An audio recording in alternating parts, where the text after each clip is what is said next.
Bismillahirrahmanirrahim. Da sunan Allah mai rahma mai jin ƙai. Harajin yaro kashi na 25.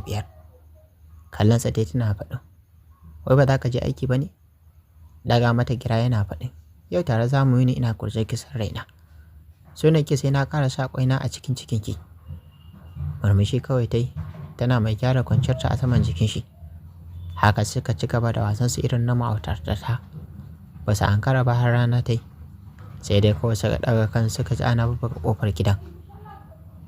Gaban Nafisa ne yanke ya faɗi, da zuba idanun shi a saman idanunta. Ya miƙe ya ajiye wayar shi a saman santa tebul yana mai faɗin, ki buɗe kuma kada ki ce ina nan, don kwanciya zan yi. Ga wayata nan na ajiye kuma salon ki taɓa min ita. Da dai bata ce da shi komai ba, ya yi kisan ɗinta ya shige ɗaki ita kuma ta nufi ƙofar da za ta buɗe. Tana mai faɗin waye? Cikin daga murya ta ji an ce ubanki ne, shegiya liƙaƙƙiyar ƙarfe. To idan babu gadon tsoho da tsohuwa a gidan ai sai a zo a buɗe mu. Wasu hawaye ne masu zafin gaske suka zubo mata. Ta sa hannu jiki na rawa ta buɗe mata ƙofar. Hankaɗe ta tai ta faɗi gefe guda tana ci laɓanta saboda ta ji faɗuwar da ta yi. Kallon su ta su uku ne, Umma, Hajiya Talatu da kuma Latifa. Tauro ya ce ta miƙe a sanye tana faɗin, sannan ku da zuwa Umma. Ki haƙuri wallahi ban san ke ce ba. Sawada ta raka mata ne. Ya za ta jan bakinta ta yi shiru tana faɗin, ai dama ba na son ki san ni ce. Dan idan kika san ni ce ya aiki na ya ɓaci. Banza sha kawai, jahila. Ta yaya ma zan so ki Nafisa? Kin raba ni da ɗana Nasir. Nasir baya ganin kowa sai ki. Na tsaye nake Nafisa. Kuma a yau ba sai gobe ba, sai ya sake ki. Saki na wulakanci saki 3 nake so ya miki. A je a ci gaba da goka faɗa da tsohuwa. Kuma zan aura masa yarinyar arziki, wacce ta gaji arziki a wurin tsohuwarta. Ba irin ki ba, da ba ku iya komai ba sai asiri da tsafi. Dagowa ta kalle ta cikin hawaye masu nuna dukan da kalaman nata suka yi, ta fara magana. Wallahi ina ganin girman ki Umma, saboda kin haifi mijina na aura. Ba don haka ba da ke baki sa ki shigo har cikin gidan mijina ki gaya min waɗannan kalaman ba. Umma, ban hana ki gwada iko akan ɗanki ba, amma kada ki sake ki ce za ki kawo shi kaina, don tsab zan keta alfarmarki. Abu na ƙarshe da zan faɗa miki shine irin abin da ɗanki na cikinki ya faɗa miki. Ba wannan karuwar yan rawar club ba, ta za ki aura wa Nasir ba, sai dai ki aura mashi Talatu uwarta. Saukar wani mari ta ji a saman kuncinta, ta dauko a daidai lokacin da ta saukar wasu kyawawan maruka tagwaye a saman fuskokin wasu. Goda ya danta ta da sauri, ta ga Nasir tsaye na huci, ya shaƙe Latifa da kuma Hajiya Talatu. Dafa da kuncinansu ya ja su ya watsa su waje. Ya dawo yana huci ya kalli mahaifiyar shi Hajiya Nafi da take ta zufa ya fara magana. Fice min daga cikin gida kafin na haɗa ki da jami'an tsaro. Ki je gida kuma ki jira ni, ga nan. Aure ne kuma na ce ba zan ba. Idan kin matsu sai iskar yarinyar nan ta aure ni, to wallahi sai dai ta auri mijinki. To bari ki ji in faɗa miki Umma, ni na Nafisa ne, haka zalika ita tawa ce. Saboda haka tun kina gani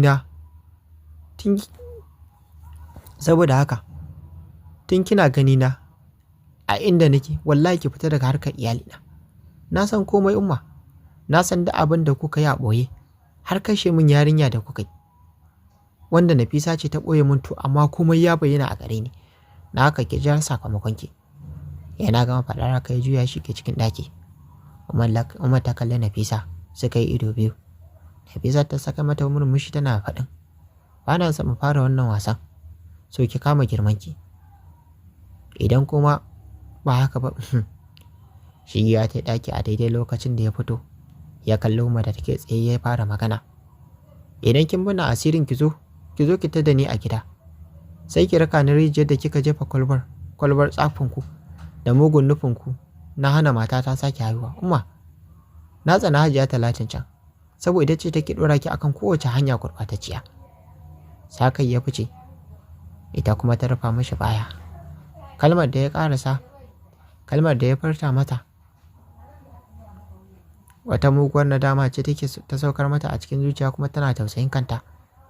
Sanda ya fito Hajiya Talatu da ja'yarta suka fice. Ganin ta biyo sa ya sa shi tsayawa. Ta zo ta shiga motar ja suka fice. Yana tafe tana share hawaye. Fakin yi izuwa cikin gidan nasu. A lokacin Abba ya fito. Kai tsaye wurin Abban ya nufa, ya durƙusa ya fashe da matsanancin kuka. Da sauri Abban ya ɗauko shi ya fada cikin Abba cikin tashin hankali yake faɗin, me ya faru kuma Nasir? Nuna mai da ɗan yatsan hannun shi yana faɗin, me Nafisa ta yi mata da ta tsane ta haka, take neman kashe ta har lahira? Me na tsare mata? Abba, wallahi umma ba ita ta haife ni ba. Abba, ka nema min uwata a duk inda take. Abba, ita ce fa ta zubar min da ciki na. Na sani amma take neman, kuma a hakan take neman raba ni da matata. Abba, dan Allah dan Annabi me ne mata? Kallon Hajji ya yi murmushi sannan ya fara magana. Na san komai tun kafin ka sani Nasir. Ban damu ba ne, saboda na san ba za ta nasara a kanku ba. Ka tafi gida wurin matarka. Ko me yake akwai za ka ji, ka yi mata sannu kaji. Allah ya muku albarka. Jiya ya shiga mota. Abba ya shiga ɓangaren shi ya kullo. A nan suka bar Umma tsaye cike da mamakin ya aka suka san sirrin nata. Ta jima tsaye da kyar ta kafa ta shiga ɓangaren ta. Ta yi alwala ta gabatar da sallar azhar. Ta zauna zuciyar ta cike da rarin zulumi. Sai faman sharar hawaye take tana tausayin kanta da kuma hukuncin da Alhajin zai yanke mata. Ta san shirin shi ba alkhairi ba ne. Gara ma a ce ya yi magana komai ya wuce. Amma yanzu tana da yaƙinin komai ya riga da ya kwaɓe mata. Shi kam Nasir yana shiga cikin gidan ya shiga ya buɗe ƙofar ɗakin nata. Daga can ya hango Nafisa, yayin da gaban shi yawan mummunan bugawa, ganin jini yana zuba a wuyanta. Cikin ruɗiya da kuma tashin hankali ya fara faɗin, jini Nafisa, waye illata ki? Inna lillahi wa inna ilaihi raji'un. Matsa ya fara shiga ta, amma kwata-kwata ba alamar numfashi a cikinta. Sai wani irin farin abu da yake fitowa daga cikin bakinta. Sungudar ta yi ya nufi waje da ita. Yana kiran Nafisa, Nafisa. Abin da yake faɗa kenan ya sanya ta a mota ya nufi wani asibiti da ke kusa da su. Ya shiga ya fakin ya fita da gudu ya shiga cikin asibitin. Ya yi wa likitocin magana suka fito su ma da gudu suka ɗauke ta. Aka fara ba ta taimakon gaggawa. Yankan da aka yi sosai a wuya da wuƙa, da alama dai rayuwarta ake farauta. Sai da ta yi kwanaki 4 a asibitin sannan ta farfaɗo. Bayan an yi mata ɗinki, sun yi mata duk wani taimako da ya kamata su yi. Ka family ɗin hatta Umma tsoro ne ya cika su. Umma tana ta tunanin waye aikata wa Nafisa haka, waye yake neman rayuwata.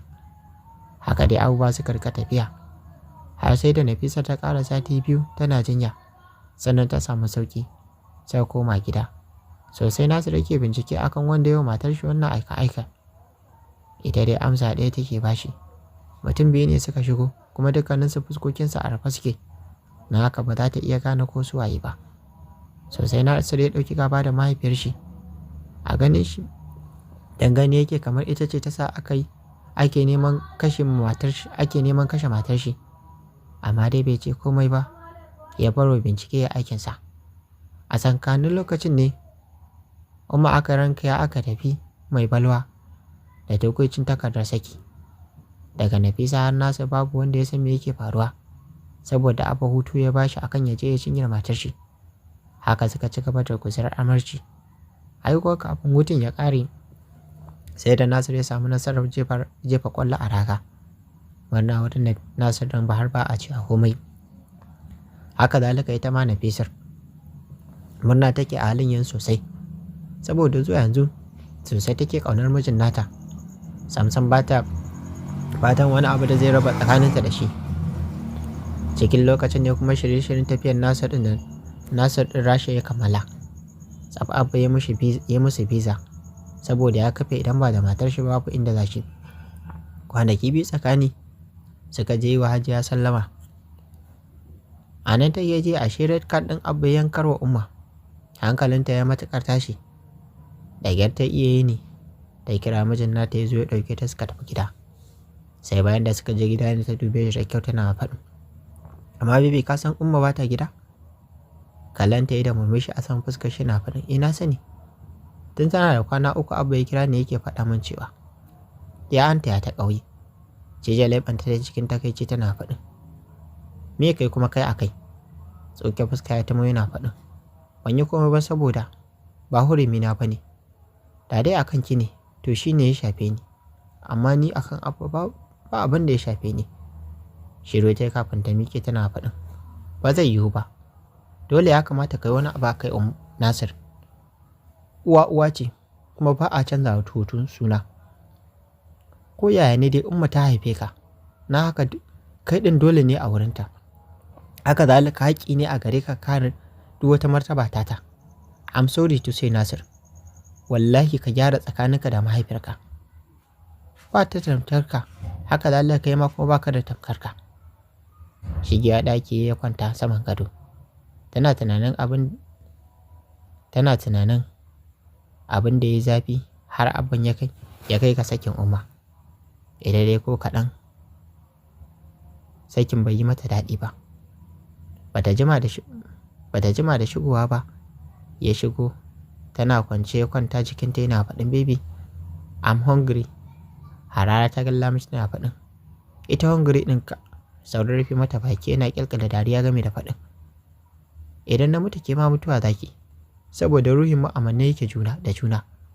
Yana faɗar haka ya rufe mata baki da nashi ya fara aika mata wurin saƙo mai wuyar fasarwa. Ita ma yanzu ta riga ta saba da jarabar shi yasa take biye mishi. Nan fa suka motsa junansu, suka jiyar da junansu daɗi. Ya daga ta ya koma. Tana ajiyar zuciya yana mai lakace mata hanci game da faɗin, wannan bibin na rago ne. Allah da na fara yake mummuni ɗinsa. Gaskiya ba zan lamunta ba. Gwara ki faɗa mishi yadda uban shi yake. Yana magana mai ƙara shiga jikinta. Ta ture shi na faɗin, a'a ni Allah na gani amai nake so na yi. Tana faɗa haka ta duro daga saman gado ta shige bedroom. Da ya wanka ta bar shi kwance. Shi dai har ga Allah bai koshi ba. Shi ne ma dalilin da yasa bai tashi ba, bai je yayi wanka ba. Jira kawai yake ta dawo ya ƙarasa. Tana fitowa kuwa ya finciko ta faɗo jikin shi ya margina ta. Ita bata yi wata ba. Ya bude kafafunta ya kafa bakin shi a ƙasanta. Ya fara zuƙuwa. Ta rike kanshi na mai jijjiga mashi kai tana mai ci labanta. Ta ce,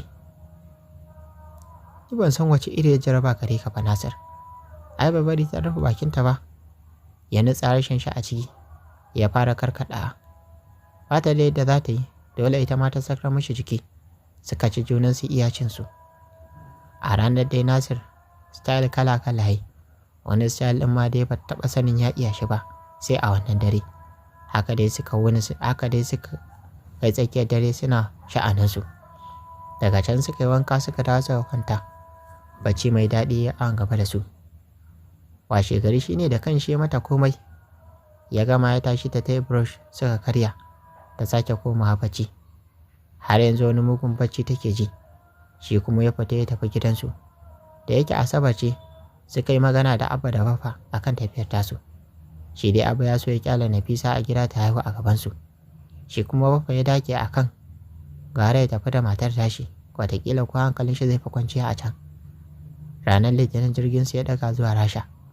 Saukar yamma suka yi a masaukinsu wanda ke kusa da makarantar da Nasir ɗin zai yi karatun masas.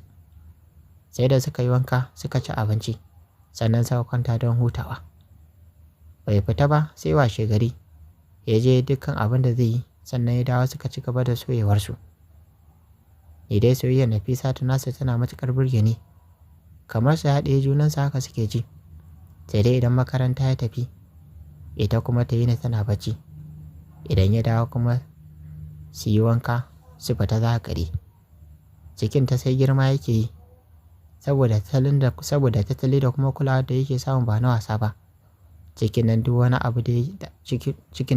abu da ake siya na haihuwa sun gama ta hantar mishi, dan cikin na da wata 7. Yanzu babu abin da yake ciwo Nafisa tuwo a ƙwarya kamar nacin jarabar Nasir. Kullum abin nashi kamar ƙaruwa yake. Gabaki ɗaya yanzu ya daɗa zama har rike. Gabanta har buɗewa yake yi, kasantuwar salihin ciki ne da ita. Samsam baya takura mata ko kaɗan. Wannan dalili ne yasa suka fara samun saɓani da shi, saboda ko ya yi ƙoƙarin daina takura mata baya iya dainawa. Watan cikin nata 8, semester ta ƙare, ta kuwa uzura mashi akan ya kamata su tafi gida don ba ta son ta haihu a wata ƙasa, ta fi son ta haihu a can gida Najeriya. To jama'a, bari mu dakata a nan duba da halin lokaci, sai a tara a shiri na gaba dan jin yadda za mu kawo muku ci gaba wannan labari mai suna Harajin Yaro. Wannan ni Abubakar Sadiq nake kawo muku shirin tamu nake cewa, idan wannan ne farkon zuwa wannan shirin tamu sai ku danna mun subscribe sannan ku tauna alamar sanarwa domin ya dinga sadda ku da samun ɗora sabon shiri. Kana ku tauna alamar like domin ƙara mana ƙwarin gwiwa. Sannan ku share wannan bidiyon ga abokananku da ke da Facebook. Sannan kuna da damar ajiye ra'ayi ko rafi ko ba a comment section game da littafi da muke kawo muku. A huta lafiya.